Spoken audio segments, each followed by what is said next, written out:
গতকালকের যে একটি অনাকাঙ্ক্ষিত পরিস্থিতি আপনার, যেটা আসলে আমাদের দেশের মধ্যে না, কিন্তু আমাদের দেশ এটা বিভিন্নভাবে অ্যাফেক্টেড।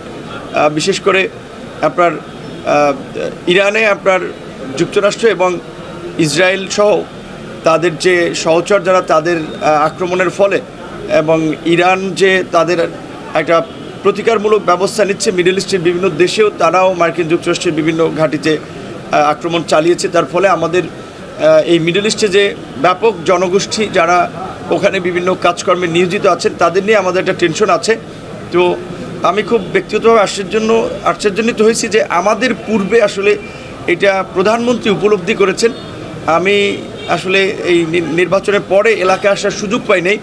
তো আসার পরে স্বাভাবিকভাবেই সকল মানুষের একটা উচ্ছ্বাস উদ্দীপনা, আমি একটু তাদের নিয়ে ব্যস্ত ছিলাম। আমার ফোন ছিল গাড়িতে, যে প্রধানমন্ত্রীর পক্ষ থেকে ফোন দেওয়া হয়েছে যে এই বিষয়ে খোঁজখবর নেওয়ার জন্য এবং আমাদের কী করণীয় সেটা ঠিক করার জন্য। সাথে সাথে এই মেসেজ পেয়ে আমাদের মন্ত্রণালয়ের মাননীয় মন্ত্রী জনাব আরিফুল হক চৌধুরী, তিনি সিলেট থেকে ঢাকায় ছুটে এসেছেন। জানেন সিলেট থেকে এয়ারে আসার ব্যবস্থা আছে, দ্রুত আসা দেয়। পটুয়াখালী থেকে তো আসতে যাওয়ার ক্ষেত্রে অন্তত আপনার 5-6 ঘন্টা মিনিমাম লাগে। তো আমার যাওয়া সম্ভব হয়নি এবং পূর্ব নির্ধারিত একটি গুরুত্ব মিটিং জেলা প্রশাসনের সাথে থাকায় এখন এই মিটিং শেষে আমি রওনা দিব।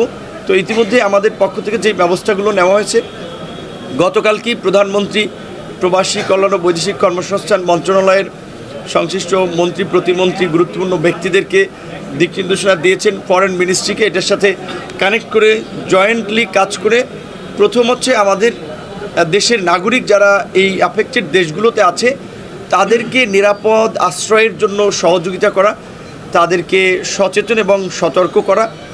এখন পর্যন্ত আমরা উল্লেখযোগ্য খুব বড় ধরনের কোনো ক্ষতি আমাদের দেশের নাগরিকদের হয়েছে সেই রকমের খবর পাওয়া যায়নি।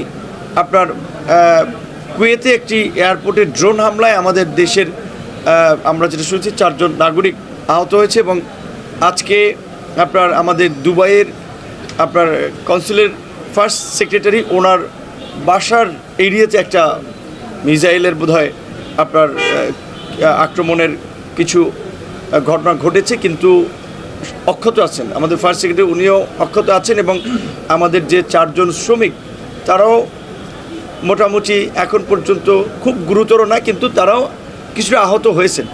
তো এখন এই পরিস্থিতিতে আমাদের আসলে হাত নাই। গতকাল রাতে আপনারা জানেন বেশ কয়েকটা মধ্যপ্রাচ্যগামী ফ্লাইট বন্ধ, পরিস্থিতির কারণে বন্ধ হয়েছিল। তাৎক্ষণিকভাবে প্রধানমন্ত্রীর নির্দেশে আমরা আমাদের মন্ত্রণালয়ের একটা লিমিটেড রিসোর্স আছে, আপনার কিছু লোক থাকতে পারে, সিভিল এভিয়েশন সহায়তা করে প্রায় 850 লোককে আমরা রাতে থাকার ব্যবস্থা করে দিয়েছি। এবং আজকে পরিস্থিতি বিবেচনায় কিছু কিছু জায়গায় হয়তো আপনার কিছু ফ্লাইট আপনার মুভ করতে পারে, কিন্তু আমরা আমাদের সম্মানিত নাগরিকদেরকে বলবো যে আপনার আমাদের জীবনের মূল্য অনেক বেশি সময়ের চেয়ে, অর্থের চেয়ে। কাজেই এই মুহূর্তে যখন পরিস্থিতি স্বাভাবিক হবে তখন সরকারের পক্ষ থেকে সামগ্রিকভাবে দিক নির্দেশনা দেওয়া হবে। সেই পর্যন্ত তাদেরকে একটু ধৈর্য ধরতে হবে। আমাদের দেশের যারা নাগরিক এই দেশগুলোতে আছেন আপাতত যেটা তারা করতে পারে, একটু সামরিক স্থাপনা যে সমস্ত এলাকা আছে সেই সমস্ত এলাকাগুলো থেকে একটু দূরে থাকা, পরিচিত ধরেন যারা আছে তাদের মাধ্যমে একটা নিরাপদ আশ্রয়স্থল, কারণ এটা তো তারা জানে যে বিশেষ করে মিডল ইস্টে প্রায় এই ক্রাইসিস হয়, এই এলাকাগুলোতে বম্বিং হয় বা মিসাইল অ্যাটাক হয়। তো সেরকম একটি নিরাপদ স্থানে আশ্রয় নেওয়া এবং বিশেষ করে যে কোনো পরিস্থিতির জন্য তাদের হাতে অন্তত আমি মনে করি যে ওই সমস্ত দেশের যে একটা ডকুমেন্ট, অনেক জায়গার আইডি কার্ড, হেলথ কার্ড, এই ধরনের কিছু ডকুমেন্ট থাকে সেগুলো তাদের সাথে অন্তত রাখা এবং বিশেষ করে কিছু খাবার, কিছু অর্থ তাদের সাথে রাখা। এবং তারা যদি গুরুতর কোনো অসুবিধায় পড়ে তাহলে আমাদের এমবেসি এবং কনসুলেটগুলো ইতিমধ্যেই বেশ কিছু হটলাইন এবং তাদের সহায়তার জন্য কিছু নাম্বার ওপেন করেছে। আমাদের প্রবাসী কল্যাণ ও বৈদেশিক কর্মসংস্থান মন্ত্রণালয়ের সোশ্যাল মিডিয়ার যে ফেসবুক পেজ, সেখান থেকেও আপডেট দেওয়া হচ্ছে, সেখান থেকেও আমরা কয়েকজন অফিসারকে ডেডিকেটেড করেছি।